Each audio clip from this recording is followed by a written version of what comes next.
I'm Greg, Kilowatt Golf 7 Delta from Carson City, Nevada. I took over being the VE liaison up here, 6 years ago, 5 years ago, something like that, 7 years ago. I don't remember now. Actually, it was 7 or 8. Time flies when you're having fun. And since then, I've been testing with other teams. I've sat in on other teams' sessions, try to improve our sessions, and I've learned quite a bit of stuff. Some good, some bad, obviously. And like all of you, I'm an extra, and I had to take the test, take 3 different levels. My wife has taken tech in general, and I had a girlfriend before my wife that took tech in general. So I've sat through on the other side of the table on several sessions. And probably much like most of you, some of those experiences were very positive and some were not. Ranging from, none of them were great. The best ones, they were friendly. They proctored the exam, told me I passed, gave me my CSCE, patted me on the back and sent me on the way. The other extreme was one time we walked into the session and nobody greeted us. Nobody said hello. It was a pretty big session too, actually.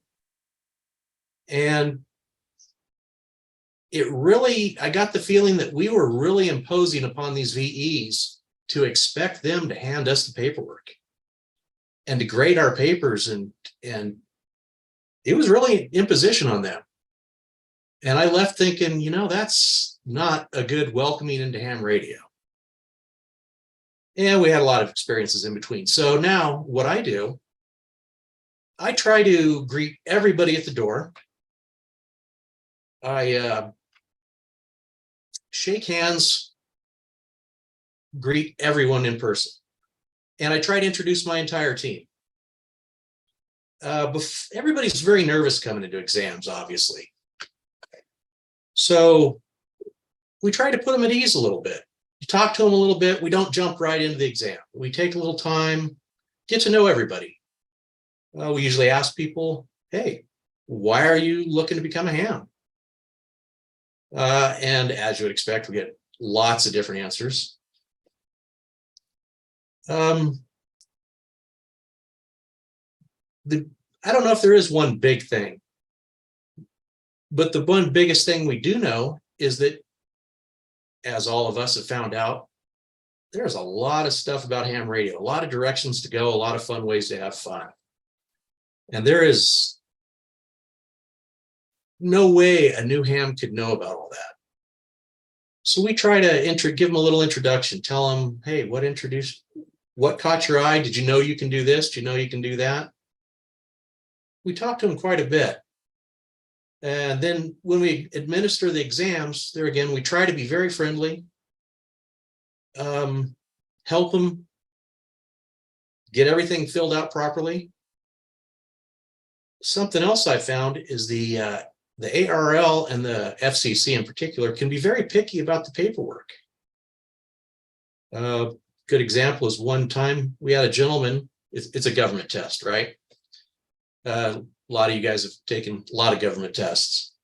We had a gentleman that used his first name, middle initial, last name on one document, and then his first initial, middle name, and last name on another document. Got kicked back. So that's when I realized all my VEs needed to know all the process, everything. I didn't need to oversee this. I needed to train everybody to do everything. And as Diana can attest to, I make someone give the opening presentation. I make somebody greet at the door and make somebody take the money, make somebody do all the different steps. And next time you'll do something different. And the time after that, you'll do something different. That also goes to say my big box of exams and paperwork. It's not top secret. Any one of my team is encouraged get in that box and get out what we need. If somebody needs another form, if somebody loses one didn't get put in the packet, jump in that box. It's for everybody. It's not top secret. And I found that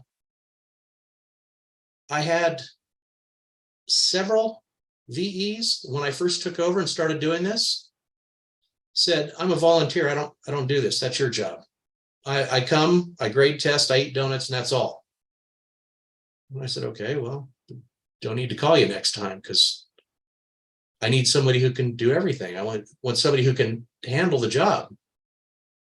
And a couple years later, we've now assembled a team. Everybody's willing, everybody's proficient. And if something happens to me and I can't show up, I don't have any problems handing the box of paperwork off, and they handle it. So it's nice in that way. It also, by knowing all the different procedures, I don't have to monitor to make sure every signature's done. I had an issue one time. I told the guy, I said, I don't need to check your paperwork. You should handle it. You're adults. Now I gather up the paperwork at the end, I glance over it, and I send it in, and it's good. So all my guys are very conscientious. And watching and working with other groups, I found that's not always the case either. So that was kind of nice to finally assemble a group that does good and real conscientious. And there again, my group is also very friendly, like I said before. Something else that I alluded to earlier is when I took my test, when I took all 3 of my tests, I was congratulated, shook hands, given my CSCE, and sent out the door. Which there again, by the time I took my extra, that's fine. That's all I needed. But when I took my tech, I was given no information whatsoever. And I didn't like that. Actually, I didn't care, because I'm the kind of guy who jumped online and dug and had everything going on anyway. But not everybody's like that. So when I took over, the first thing I did was I sat down, I thought, we need to give these guys a foothold just to get started. I don't want to give them the whole too much information, but it sure would be nice if we at least gave them the repeater, 4 or 5 repeaters, the local repeaters that have the most traffic and stuff, just something to get started. A band plan. Where do you buy your first radio when you don't know? And obviously this is every day, this changes, gets better with online, but still, a lot of places out there you don't want to buy a radio from. So I called ICOM, Yaesu, HRO, DX Engineering. I said, hey, I'm putting together a new hams packet.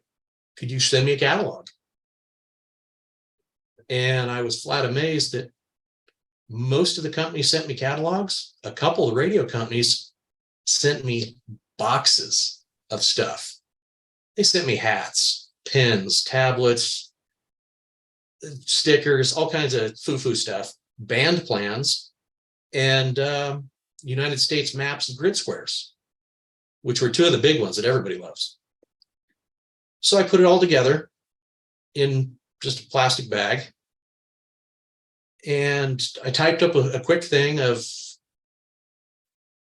how long it should take your license to post. If you don't hear, if your license doesn't post, excuse me, let me back up. How to find your license online. Excuse me. There again, the government websites, the FCC websites aren't bad. They're not the best in the world. They're not easy to navigate if you're not familiar. So I'm trying to make explicit directions on how to find if your call sign is posted, how long it should take, what to expect, and how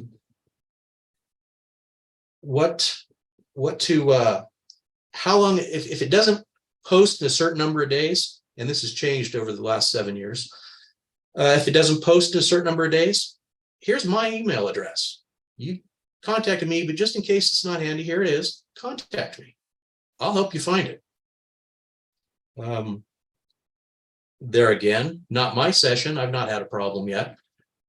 But a friend of mine took his test when I was out of town, and he called me He says, it's been 7 days and I haven't heard anything. It's not posted. And I told him, I said, it should post by now. You need to go talk to your whoever gave you the exam, the liaison, and have him follow up, because it should have posted by then, no matter what method they used. The envelope of all the paperwork was stuck in a machine at the Carson City post office. It had never left town. So the postmaster went back there and dug through stuff and found the problem, and problem solved. But nobody had spoke up and told the liaison of the VE team that there was a problem. So I always follow up also. And all this stuff seems pretty simple to me. It all seemed obvious.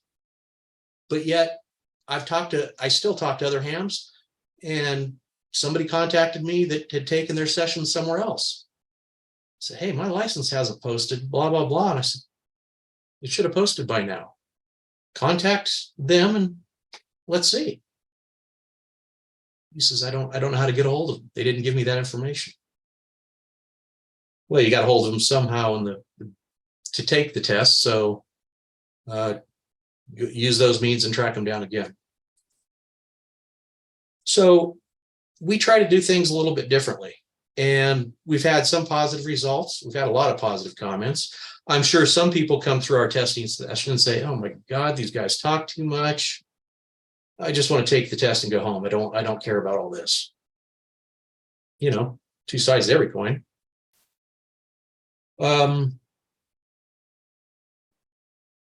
Another problem I've seen in other groups, and this kind of surprised me because the gentleman who caused the problem, he was another liaison. And I had a session come up one night. I had several people who wanted to get tested, and all my VEs were busy. So I called my buddy and said, hey, can you come down to Carson and help me with this one session one night? He said, sure. Yeah, because he told me anytime, and we're all reciprocal like that. He talked and talked and talked. I had to tell him to quiet several times. People are trying to take a test. Let's keep the room quiet. We've been lucky enough to find a room last several years where we actually had access to a break room. So we tell them right on the onset, turn your paper into the VEs to be graded, and please go down the hall to the break room. Have a cup of coffee. We got stuff to eat down there, and we'll come get you when it's time. It keeps the room quiet, makes things much better. And, you know, everybody's nervous, like I said, taking a tech test. And the extra test for most of us, that's not so easy. So you really got to concentrate. So we try to keep the room quiet. I think that's very important. And there again, with my experiences taking tests and sitting in with other teams, that was not the case most of the time.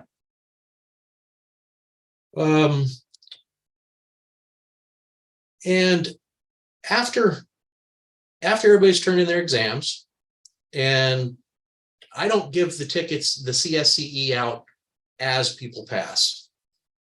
I wait. And typically it doesn't take, we don't have huge groups. 15 people is on the large side for us. We were averaging about 10 or 12 candidates. And then since COVID, our number's been very small, 4 or 5. So it doesn't take that long. So I hold everything until the end. And then I make kind of a presentation out of it. I shake hands with everybody. I give everybody their CSCE one at a time, shake their hand, and give them this little bag of information so they can carry on. And then after that, typically we ask for questions. And there's been discussions, because we're trying to be open and welcoming and try to get all my VEs to be open and welcoming. There are discussions going on before the test and stuff also. But after the test in particular, now that we've done the test, that refreshed your mind a little bit of something you saw. Whether it was, hey, what does this mean on the test? Because, you know, a lot of us came into this and it's a foreign language when you start. To, I've been looking at this radio, what do you think? Or hey, is it true that the astronauts are primarily hams? Can you really talk to the space station on a handy talk? All kinds of questions. And we try to get them going with that. Talk to the space station always catches their interest, especially when we have kids. Oh man, that lights them up. That's something that's always worth bringing up. So we have a big discussion session, and a lot of times the great thing about it is much like this. A lot of times somebody will be taking their extra test. Not too long ago, we had a gentleman that upgraded from advanced to extra, which is rare. And he jumped in the conversation. He has a great wealth of knowledge. So we don't exclude anybody. Man, if you got knowledge, bring it to the table. We're very open to all that stuff. We love it. Let's see. And another thing, I always advertise that we try to accommodate everybody. We've had several people that have contacted me and says, I work Saturdays at this time. I can't make this session, and I'm not going to make any Saturday session. I just can't do it. But I really want to get tested. Can you help me? Sure. We've tested people. I've had them come to my house quite often. I'll invite Diana, one of my other VEs, and myself. We'll have one person come over, administer the exam, and off they go. They're always very grateful, and I don't think it's a big deal. I've heard other teams refuse to do stuff like that. I don't think it's a big deal.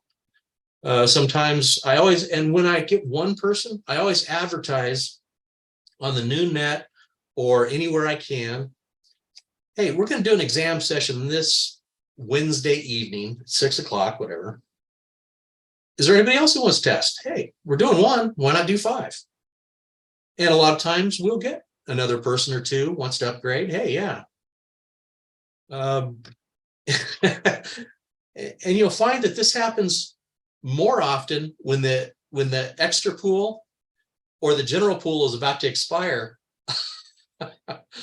Somebody has studied, extra in particular, they've studied and they're just ready to take the test, but it's going to expire 2 days before our next exam session. The question pool is going to change. No problem. We'll always accommodate them. Not too long ago, we had a gentleman in that scenario. And I said, hey, I'd love to, but I'll tell you, we're going out of town. We're going to a field day out on the dry lake, 2 hours out of town. I said, you're welcome to join us. Here's the information on field day. I'll gladly bring my stuff and test you, but that's where I'll be with my testing supplies. And he says, yeah, that sounds great. He came out, he camped, he set up his radio. He's now an extra. So you just do what you do. It's not, I don't find it hard. I like seeing the guys and ladies and kids that are so excited because they passed.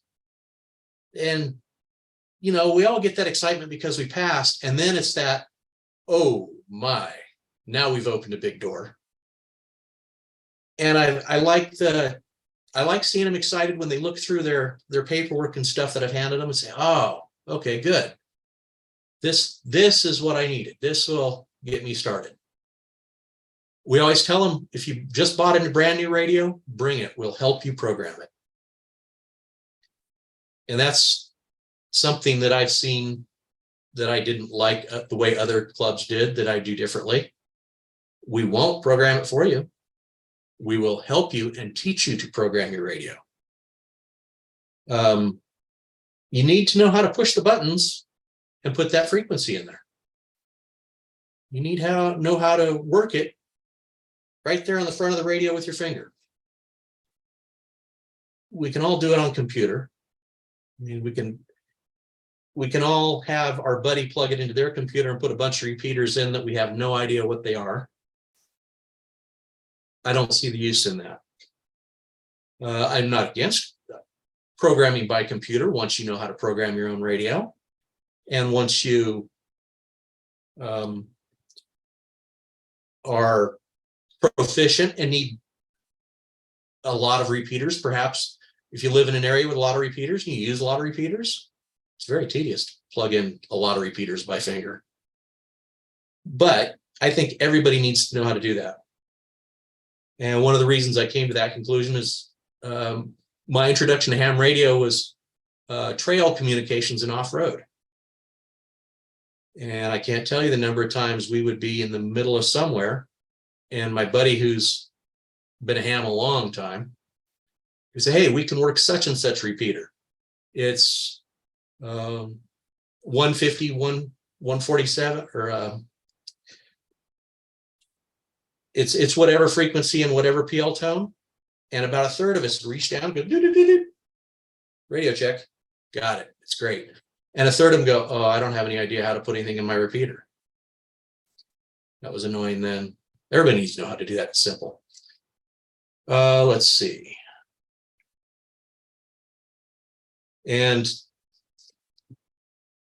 I don't know. That's just my philosophy. To sum it up, basically, I want to give them a good foothold. I want to be friendly.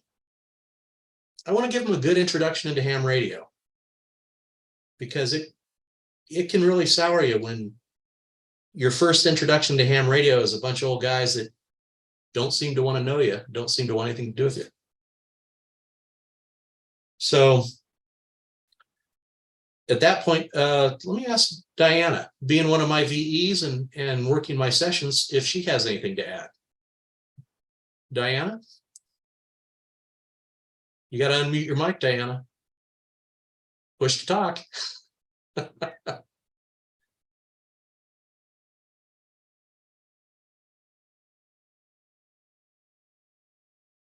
You're still muted.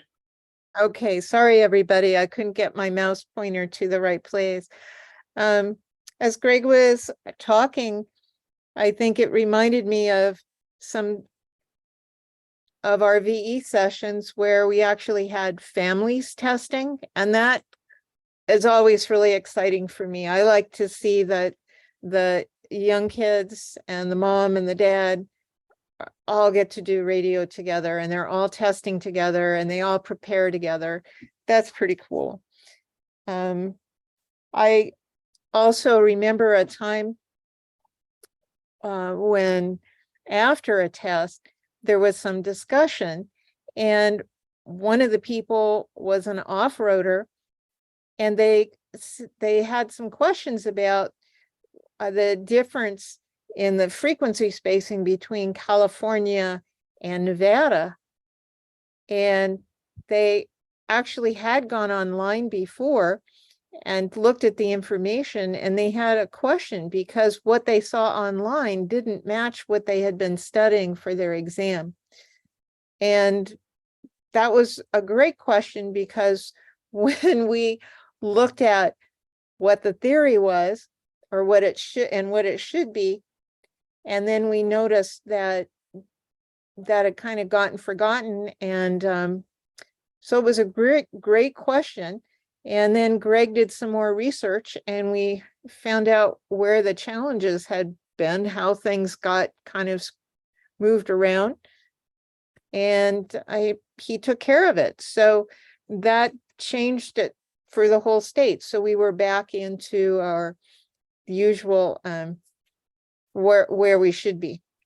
So that was pretty cool to see how important discussions are, and people really want to know the answers, and some people have really been trying to figure it out. The other thing that I really appreciate about Greg is I noticed how he works with people in a really calm, positive way if they don't pass an exam. And also, one time we had a challenging situation where somebody was trying to trump the exam, in the sense of they were trying to memorize all the exams so they would have the answers. And I really appreciated witnessing how he handled that. So Greg, maybe if you want, maybe talk about some of those situations for people. Okay, yeah, I can do that. The going back to your band plan, where that originated was one of the local clubs here had posted up a band plan, but the gentleman who'd done it was from Truckee, California, and didn't know that Nevada was different spacing than California. And they published this as a Northern Nevada band plan. And when we found out, I helped them get the correct information and get it posted online, and we sent it to the other clubs in town too. So hopefully it propagated the correct stuff. The gentleman that Diana was talking about, that he was an interesting gentleman. He was trying to memorize all the tests and all the questions, but yet he couldn't memorize enough to pass his test. So I basically told him, we let him, and that's another thing. For anybody that doesn't know, for the original $15 fee, you can take your tech. If you pass, you can take your general. And if you pass, you can take your extra. I don't recommend taking all three, but you can. Well, I also always recommend everybody bring an extra $15, even on good days. Sometimes you get that test with all the questions you don't know, and you fail by 1 or 2. Take another test, you can pass. We've had lots of people do it. So a lot of times, give me another $15, here's another test, go do it again. And they pass with flying colors. This gentleman, well, if you can't study and pass a 35-question test, you can't memorize.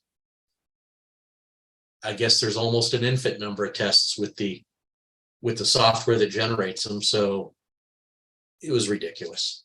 He never came back either, which is a shame. I would have liked to have seen him pass. We have had a couple people that just flat stated, my memory's not what it used to be. I'm not going to pass. Thank you, but I'm not going to be back. Disappointing, but it happens. And there again, what Diana said about the families, that's the best. Love that. Had a scenario where a young man, and I might be wrong, but I'm thinking he was about 7 or 8, wanted to take his test.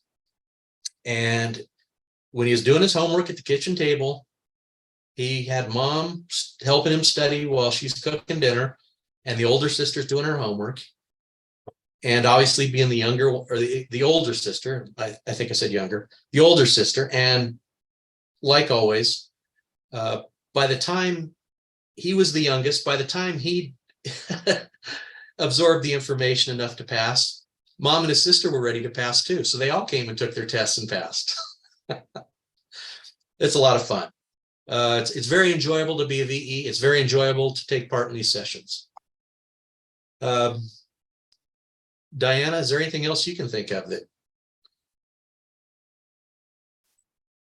No, other than I give a personal thing. I really like being a part of this team. I like the culture of the team. And it's a lot of fun for me to support people to either take the next exam and bump up the fun things they get to do, or enter into the amateur world. So I guess I should also say that I put my email out there, and everybody who contacts me, I send an email, I return an email as soon as I can. And I tell them, I ask them, have you been taking online practice tests? What book are you using? Are you using your phone? How are you studying? And I suggest, hey, take a few practice tests. We get the best results from this website. And I've had a lot of comments that's helped a lot of people. But there again, in ham radio, most of these people that are coming to us, they're coming to us. They've studied, they want to pass, so there's not a big failure rate.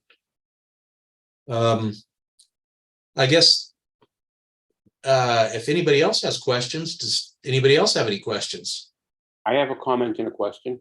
Okay, go ahead, Barry. As the holder of the box, as the liaison, I really think that a lot of VE teams don't do this, but they should be able to go anywhere as long as they have 3 other VEs plus the box holder to administer an exam. I had when volunteer examiners were very, very young, a situation where we had someone that wanted to have a test given, but they couldn't get to the exam site.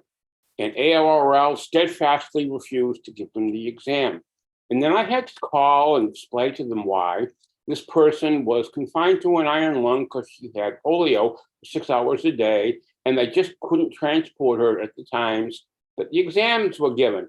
So once they knew that, they said, okay, you now have approval, go ahead to her house. And we took a team to her house and gave her the general and the extra exam, and she passed both. And then she had to go back in the iron lung because she was so exhausted. But the other question I had for you is, how do you see the for remote exams? How do you see how is that affecting local testing? I have not participated in a local exam, a video exam, so I don't have firsthand knowledge, but I've been asking a lot of guys that have taken them, and I've got kind of mixed results. A lot of the guys think it's very handy, and I can see how it would be. A lot of guys like them. Not everybody does. And I don't know what group, but I was also told by several people that they were given a time limit. And if they weren't done with their exam, the video just shut off and they were done. Which maybe it was not ARL VEC, but ARL VEC says you have an unlimited amount of time. So that was not expected in my book. I know Oliver was asking about for exam tools. Exam tools seems to be the #1 remote exam administration software, and I know ARRL is supporting that. So maybe for administering the in-person exams, you can get your call sign. I've seen the W5YI, it's one of them, where the people get their call signs within 48 hours when everything is working. It's amazing. Yes. Actually, the ARL has changed things now. Just not too long ago when I started, had the exams on Saturday. Sunday, I put all the paperwork in an envelope and stamped it and sent it to the ARL. That's 5 days away in the mail from Reno to Connecticut. Then another couple days for it to be processed there, to the FCC, another couple days. We were looking at 10 to 12 days before a call sign posted, which is quick from what I've been told the old guys were. But now I don't mail anything to the ARL. Saturday afternoon when I get it, I scan it into a PDF file and I email it to the ARL. And typically it gets processed on Monday, and Tuesday the call signs are starting to post. So it's a lot faster. Things change. It's sometimes for the good. Sometimes for the bad, but yes. I think doing it electronically is 10 times faster, and ARL should have been doing it a long time ago. And I'm glad with some pushes from people like myself, they are finally doing that. So it makes 10 times faster than having to do it, take everything and do it by hand and everything. So thank you. And Oliver had his hand up, Dan. Yes, I was seeing that. Wait my turn to jump in there. Oliver, go ahead. Let me lower my hand. Yeah, just thanks for a great talk, Greg. I think everything you said is right on the money, especially about engaging people after the exam, because that's one of those few windows where you actually get them. And you only get one chance to make a first impression, right? But yeah, we've been switching over to exam tools for in-person exams too. And I've been VEing throughout the pandemic with GLARG, the Greater Los Angeles amateur radio group, and they've been doing it brilliantly. So I can only speak for GLARG and the ARRL sessions I've been part of. There's never been a time limit for us on either one. The longest exam I was involved with was 48 minutes, and she just took her time. She went back up and down and so on. But it just, you know, some people need their time, and that's perfectly okay. We usually schedule our in-person exams for an hour, but we tell them up front, this isn't a timed exam, take it whenever. But exam tools has made our life so much easier. It does take a little training for the VEs, because some of them may not be comfortable, but you know, we actually had training sessions. We use examtools.dev to do practice sessions, especially when we have new Vs coming on. So when they're actually being a VE in person, they feel comfortable with that. But the scanning of the exams is so much faster. We don't have to use those blue hole punch things anymore that drove me nuts. One of the largest ham crams we ever did was with 27 people, and the grading took longer than the ham cram did. We started at 9, we came home at 8. Because that the team lead at the time also decided to force everybody to take the general exam too. So it took a long time to get home. But now the other thing is, you put this underneath, push the grade button, they see right away what the result is. And that takes a lot of the anxiety out of it, because they're nervous. They don't have to sit there for 20 minutes. I remember when I took my exams and I passed my technician, I had to wait for 40 minutes before I could take my general. And that just took time. And especially when we had a lot of groups from Caltech here, I live in Pasadena, they come in, they take all 3 exams, and it takes them 5 minutes to take each exam. I mean, it's Caltech, for them, the amateur radio exams are not,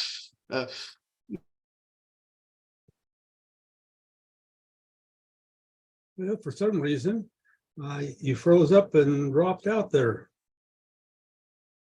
But the thing is going through my head right now in terms of that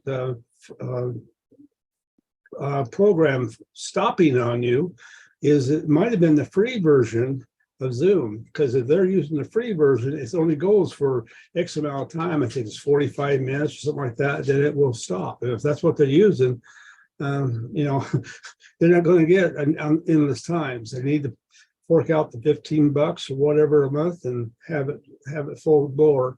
Okay. No, Dan, for me, this is because I hit my my desk because I got so excited about Greg's talk. And so I've got a loose USB connection, and that's why it cut out. I do have the professional version of Zoom.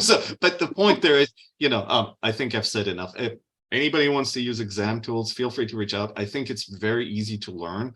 And again, administering online exams, work with Clark, work with ALL teams. They've all been super to work with. And I think that's one of the great things that we can introduce people to. The community in amateur radio is unique of any of the communities I've been part of. Anyways, back to you. Thank you.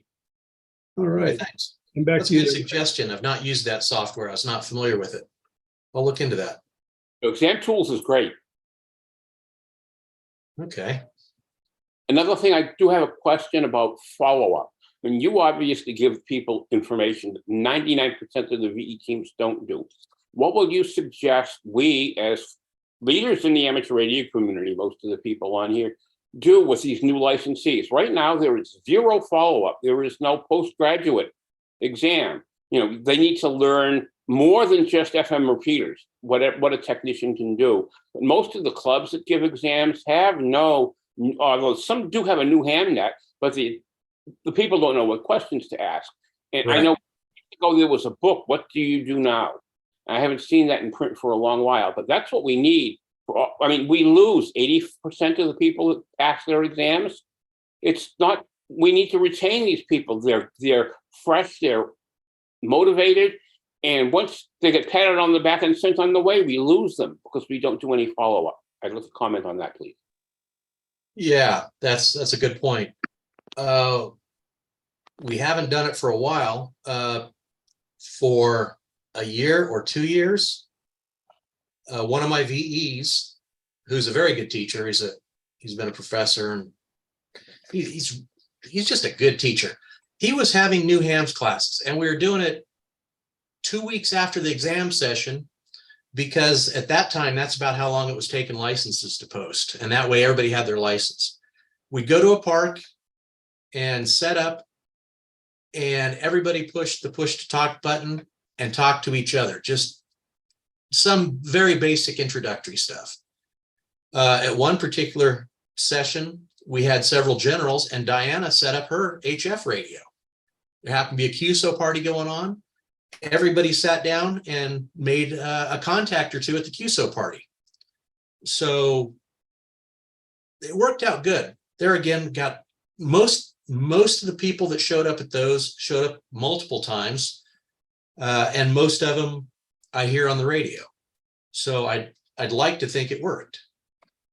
Diana, you got something going on? Go ahead.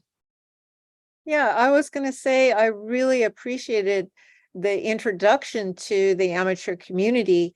The first time I went, I passed my tech in general, and everybody, all of the VEs, they said, oh, we'll stay here as long as you have questions.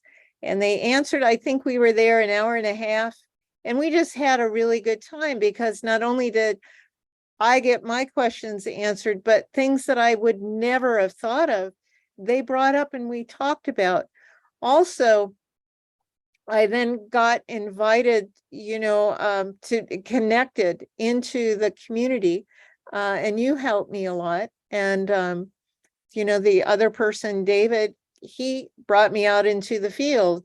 So between the two of you, I actually started using the radio and knowing what to do. You spent a lot of time showing me how to hook everything up and making sure that I didn't let any smoke out. And I really appreciated that. Yeah, if you lose the magic smoke, it's all over. Yeah. And the other thing I want to bring up, when I went to sit for my tech exam, and I felt pretty good I would pass that based on the online program that I had been using. That worked really well for me. And you guys then said, well, gee, did I want to go on and take my general? And I said, well, I didn't think I was quite ready for that, although the online program said I would get a 75% if I tried. But I just felt like, I don't know. And you guys were like, hey, give it a try. It's no problem.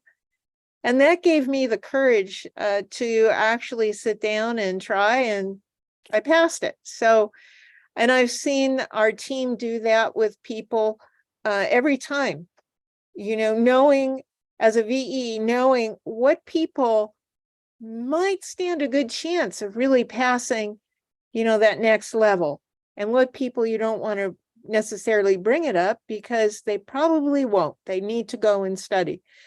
So, again, I really appreciate that kind of knowing that you guys had. And I appreciated being able then, once I passed my extra, to become a part of the VE team.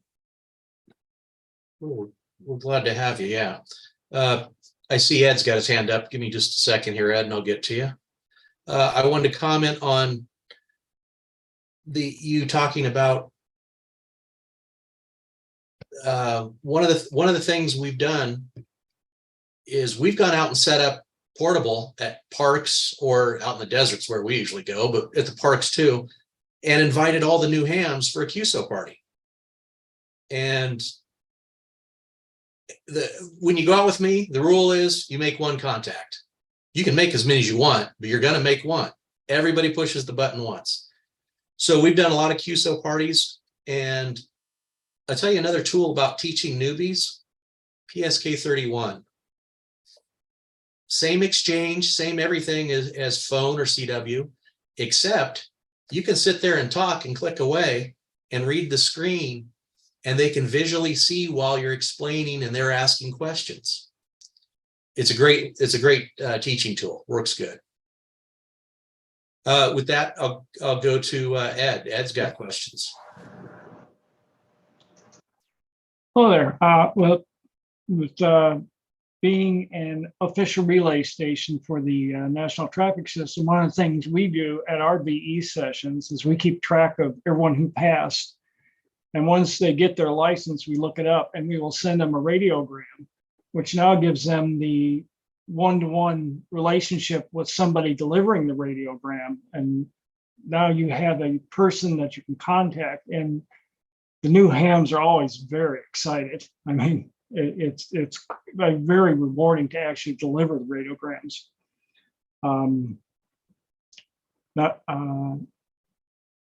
I think that's really great. I got a couple radiograms when I was licensed, and the first one, the guy that called me, I'm like, what the hell was that? Yes. But I wrote down his call sign and I looked it up and it got me going. It got me interested in something else. I think that's killer. I think that's a great idea. Yeah, we, it gives them that personal contact, and then they'll also give them information about the local clubs. Our Traffic Net website, we not do more than traffic. We list all the area clubs, contact information. We have all the, or a lot of the nets that are going on. So we say, you know, tune in, listen to them if you can. You can even use the web SDR if you don't have a radio to listen to what's going on. And you always have that personal one-to-one contact.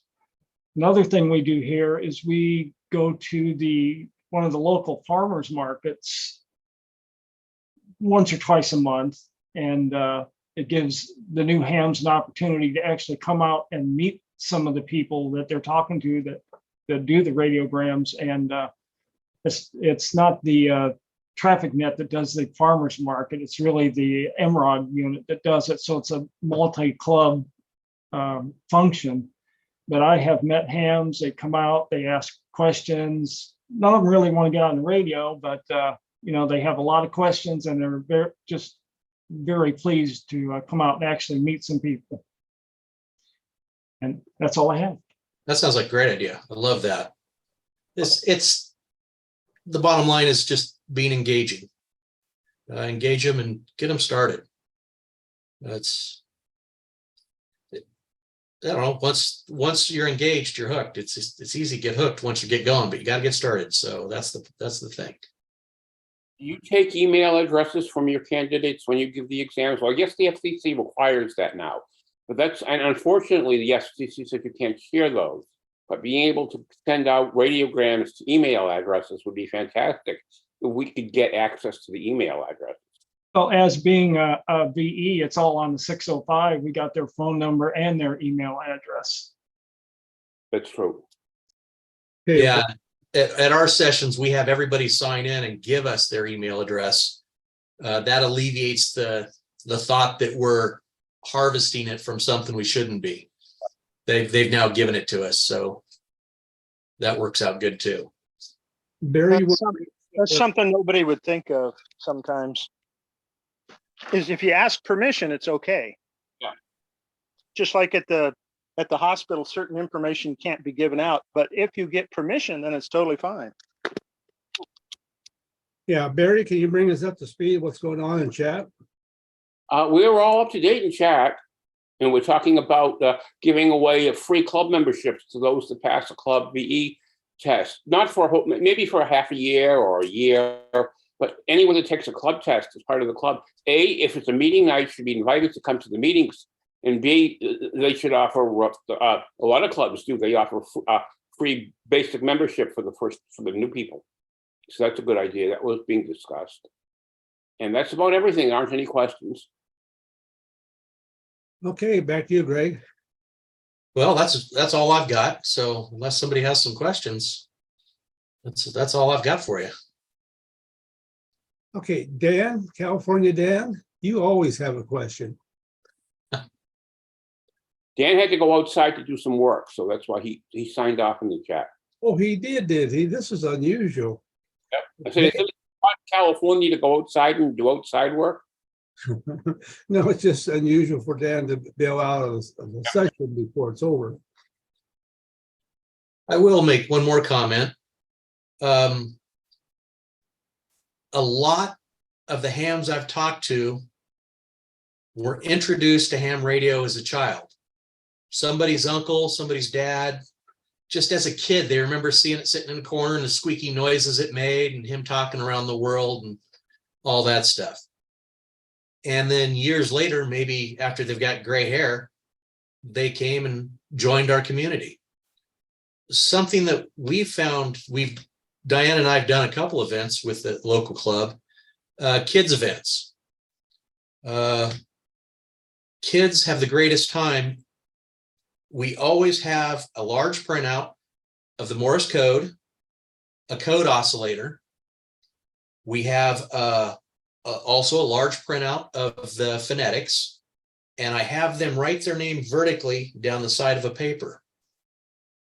And then I will give them and I will explain to them, now figure out your name in this. Golf, Romeo, Echo, Golf. And then be it on a repeater or HF, it really doesn't matter, because when you're only this tall, talking across town is the same as talking around the world. They don't know. They love it. And if they're little enough, you have to hold the mic and hold it up to them, and they'll say their name. And we also have a list of questions. What's your favorite color? Where are you located? Stuff that's suitable for kids. We've had great results with that. Kids love Morse code. Hey, you want to learn a code mom and dad doesn't know? Every kid wants a code that mom and dad doesn't know. Boop, boop, boop, boop. They love it. Diana was great at teaching a bunch of little kids Morse code one day. We've done it several times. It's a great event. It's a lot of fun to be part of it, and the kids love it. And who knows? We're planting seeds. We'll see what grows. So I highly recommend you guys take that back to your clubs and try it. It's a blast. I have to, Another suggestion is, I mean, a lot of people do POTA. POTA is a very solitary thing. We've had some of the clubs here go to the public parks, right in the middle of the public squares and stuff, every month on a certain weekend, and invite anybody that's interested to come in and operate. And that's been a huge help. And it's recruited a whole bunch of people that are interested in the hobby that they didn't think we existed anymore. But normally hams operate out of the public eye, and we only do field day once a year. And even that's not really done in public places. But these clubs have actually gone out to public places to show off, and it's been a huge hit. And a lot of clubs should try that also to get new hams. An excellent idea. Anything to be inviting and get new hams or old hams, touching the radio and pushing the push to talk button. It all works. There's lots of ways. Mhm. We go mountain topping occasionally, Diana and my wife and several other friends, and we don't take it too seriously. We usually end up making a couple hundred contacts between the group, but we take the barbecue and a bottle of wine, and we're up there all day. And it's and there again, whenever we do that, I always send out an email and say, hey, any of the new hams or anybody wants to join us, everybody's welcome. It's not a private event. And years ago, we used to go out to county fairs, state fairs, city fairs, and do messages and take messages from people and send them out via NTS. That's kind of stopped because of instant messaging and text messaging, but I think it's still a unique way for us to offer something to the public, and it's good practice too. Yeah. Yep. Anything that you can get them going. It's just get them involved. Get them involved. That's the main thing. Set up an event, whatever it is, and get them involved. Still a thrill to get a radiogram. Oh, I liked it when I got them. I think most of the people here would agree that it's Excuse me. to be able to get. It's like a telegram. No one knows what a telegram is anymore, but a radiogram, they can relate. Very true. okay, we have 2 or 3 people doing all the talking. Anybody else got any questions or comments out there? Hey, Dan. Yeah, go ahead, Paul.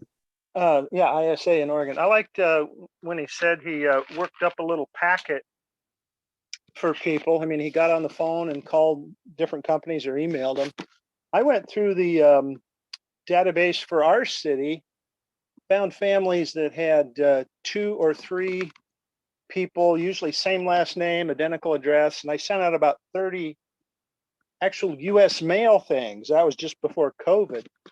And I sent out a letter saying, here's what we do, come join us or ask me questions. And I thought, I put a single piece of paper in an envelope, and for the postage that you're paying, you can put 4 more sheets of paper in there for free till it gets to an ounce.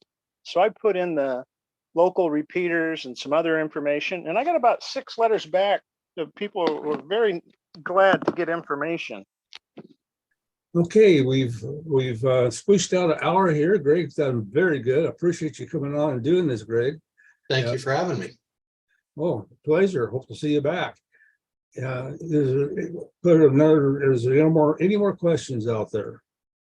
Okay, with that, unless there's somebody else that's got something, I'm going to say 73s, and we'll see you tomorrow night. Same place, same channel, same everything.